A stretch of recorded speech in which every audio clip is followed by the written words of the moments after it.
are watching for more frost claws. Our numbers rise. 3 more hunters have passed their trials.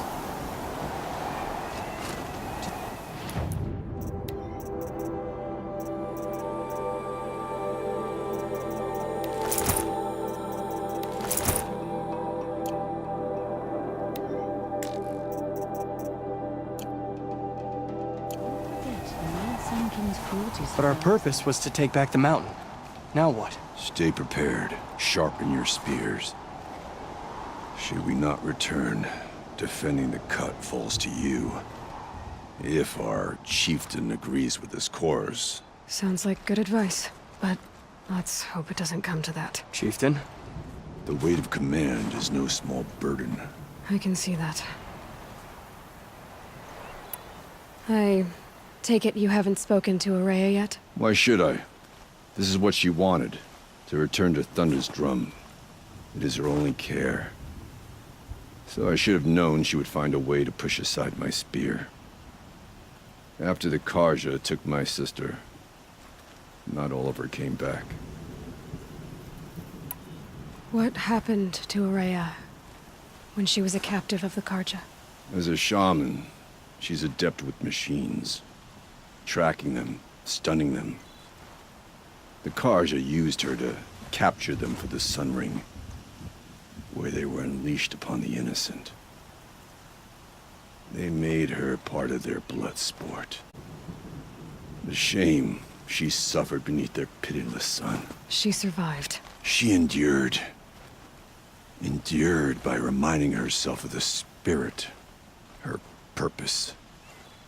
And now that's all she has. Tell me what happened to the first expedition. Rhea led the way to the summit, but it was blocked by a great door. Some kind of cauldron, new metal. We tried to break through, but it was unflinching. We were exhausted, no way forward and machines behind. I made the call to push back. It cost us greatly. But to remain would have cost us everything. I had hoped to never subject Araya to that again. What? As a shaman, the Karja used her to capture them for the Sun Ring. They made her part of their blood sport. She survived. She endured by reminding... What do you think is beyond that door? I do not know. That expanse of metal, that dead hum. Nothing sacred belongs there. Machines and death, that's what the mountain holds. Death for us, or for the daemon. And if we do find the spirit? Then perhaps we should put it out of its misery. What do you I do not know. Machines holds. And if... Then perhaps... For what it's worth, I'm glad you're coming with me. Someone has to keep Araya safe.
This is it.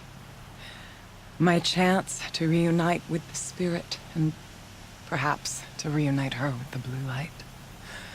It's not a chance I would have had alone. I needed an outsider. Someone ignorant of our ways, but no, not ignorant. Are you trying to thank me, Araya? Yes, of course. That's what you do. Untangle knots. Create possibilities. Thank you for making this pilgrimage possible.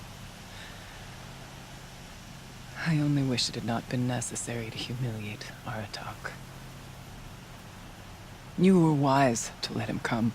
He's earned the right. Stubborn as stone, but he's had to be.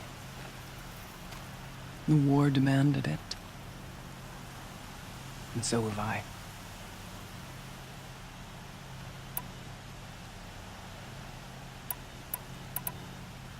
Aratak told me you were a captive of the Karja for a long time. It sounded bad. For Aratak, it all comes back to that. He thinks the Karja changed me. They did not. They merely sharpened my focus. When all else is lost, you think about what's truly important. The spirit. The blue light. The beyond. And my brother, too. Every time I felt the chill northern wind, I thought of him. What did the war do to Aratak? He cut away everything, until only his true self remained. Unyielding ice. No Banuk has more sheer will. He fought the Karja for 1,000 freezing nights, yet always rallied his hunters at sunrise. It is said he endured 23 wounds in those years. His hunters counted them. He never complains of one. Instead, he complains that life with me is harder.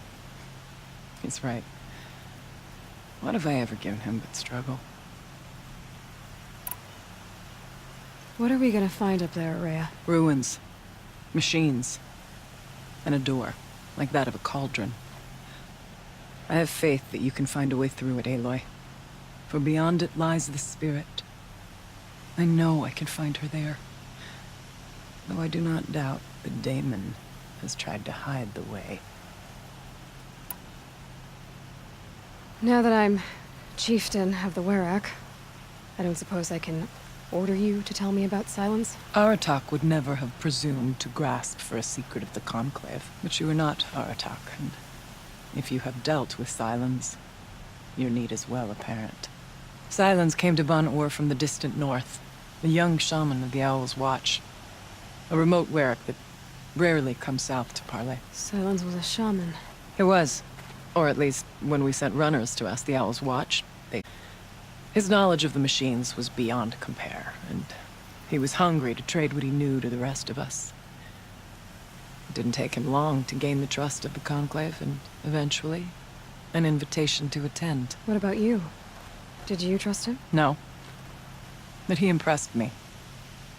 He carried himself with poise and authority. I wanted to learn from him, but that was not to be. He was granted knowledge of our most sacred meeting place, the frozen caves of the Malmstrom, a month's march from Ban-Ur. He met with us there, as is custom at high winter. But when we next returned, the caves had been looted. Relics of the old world stolen. Holes cut in ice and metal. Yeah, that'd be Silence, all right. He vanished with the spoils. We sent our best trackers after him. None returned. And when we checked back with the Owl's Watch, those who had vouched for him were gone. As though he never existed. Some in the Conclave began to doubt he was even Banuk to begin with. And what do you think? He committed an unforgivable sacrilege. He's unscrupulous and dangerous. But also brilliant, skilled, and knowledgeable without equal. Except, perhaps, for you. Anyone else I would warn off, but you may be able to treat with him safely. It hasn't been easy for you, Araya. Getting back to this point. It was all to hear her voice again. This time, we both will. I'd like that. Are you ready then? Once we ascend, it will be hard to turn back.